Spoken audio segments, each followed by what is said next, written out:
everybody. So go ahead. What prompted you to call off the strikes last night? I was asked to by Saudi Arabia, by UAE, and by Qatar, and by Iran. We were all set to go. It's about at this time right now, and it would have been a massive attack. We were all set to go, but when the allies asked to call it off, you got to sort of say, well, let's see. And the reason they asked is they think there's a deal. There's a deal on Hormuz, and then there will be a deal on the nuclear, or you might call it the denuclearization of Iran. I call it the denuclearization of Iran. So what should we expect? We're holding it. We'll just see. We can do it anytime we want. But we were asked by the three primary groups. We were also asked by Iran, very strongly actually.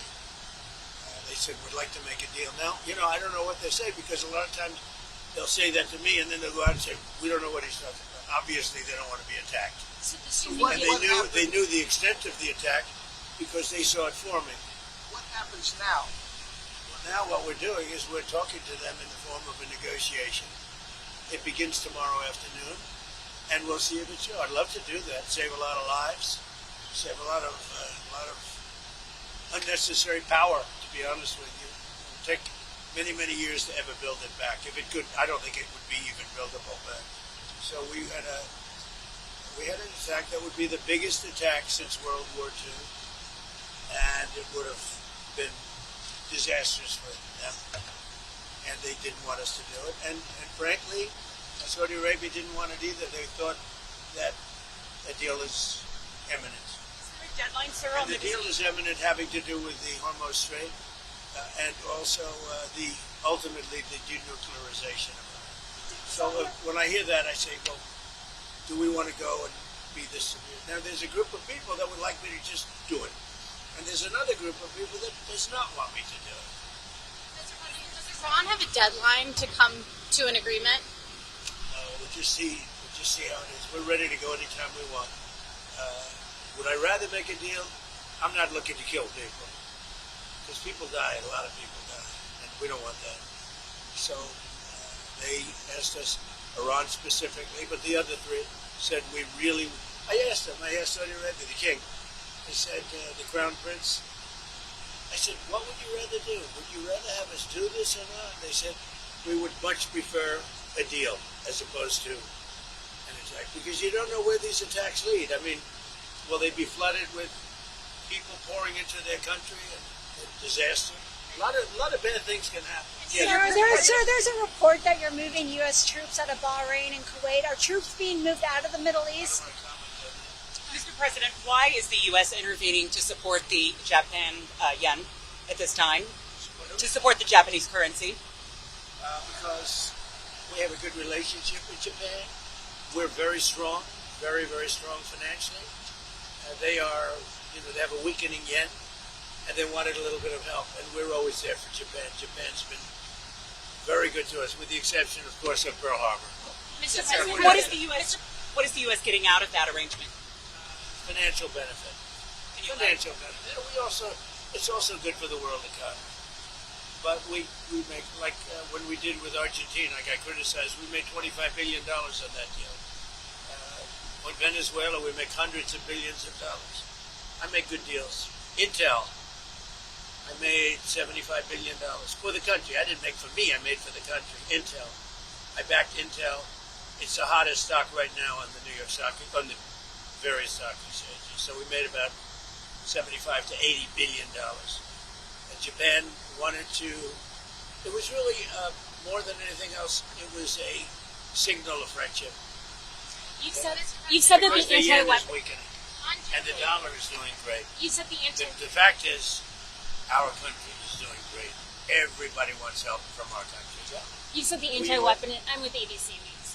You said the BBC. ABC. Oh, ABC. That's worse. You said the I like anti-weaponization. BBC better than ABC. The anti-weaponization fund is back on the table. What are your plans? No, they don't. Look, we have a man named Todd Blanche. He's outstanding in every way. Most of you know who he is.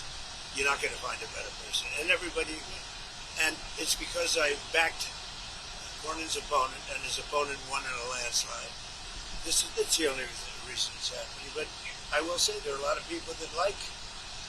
People were hurt so badly. 22 suicides. They were destroyed. Their families were destroyed for doing things that, honestly, there's never been an attack on any group of people in this country, in my opinion. Maybe one. There's one group that was attacked violently and viciously, like these people were attacked. And this would be a reimbursement for the pain that they suffer. A lot of people like it. If they don't approve Todd, I'd put it back on the table. A lot of people like it. A lot of big supporters of Trump like it.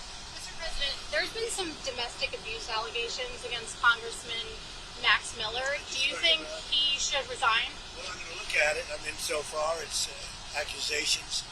I'll be looking at it. Will the U.S. do anything to address OpenAI and Anthropic's models hacking other systems? We're very much involved in that. We have a big stake in that. So does the world. So we're looking at it. In Canada, have you decided on a punishment yet for the wildfire smoke? I have. What is? Can you share? You'll find out about it. They were back on Iran. Were you prepared to hit energy targets? I don't want to say that, Steve. Okay. I can't say Okay. that. It was going to be a massive attack. It was going to be an attack that would have been by far the biggest attack since World War II. But they've asked us not to do it. They said, please don't do it. And their neighbors said that too. And so we're just going to see whether or not we can make a deal toward the denuclearization. Tomorrow, there's some negotiations, did you say? What? Well, they suck. On Jay Clayton, what's your directive for him? He's Just supposed to do a great job. He's outstanding, as you know. He's an outstanding man. You look at his education. He was the head of, then he was immediately, very early at a young age, went to the head of Sullivan and Cromwell, one of the most prestigious, maybe the most prestigious law firm in the world. He headed up, well, let's see. I mean, look at the companies. Look at what he did. Oh, by the way, and he was a great, for 4 years, he was a great SEC chairman. Do you want him to continue the initiatives that you had Bill Pulte doing? I want him to do what he wants to do. He's an outstanding person. Everybody wanted him. And he really, I mean, he's truly outstanding. When would you Nancy Guthrie, the investigation into her disappearance now 6 months long, stalled out. Is it time for the FBI to get involved? Or Well, they are involved to an extent, but as you know, the local community really runs those things. And, some people haven't liked the way the local communities run it. They haven't liked the way the sheriffs run it. But we would like to give them the benefit. But we're there anytime they need us. It's a terrible thing. Thank you very much, everybody. Thank you, sir. Thank you.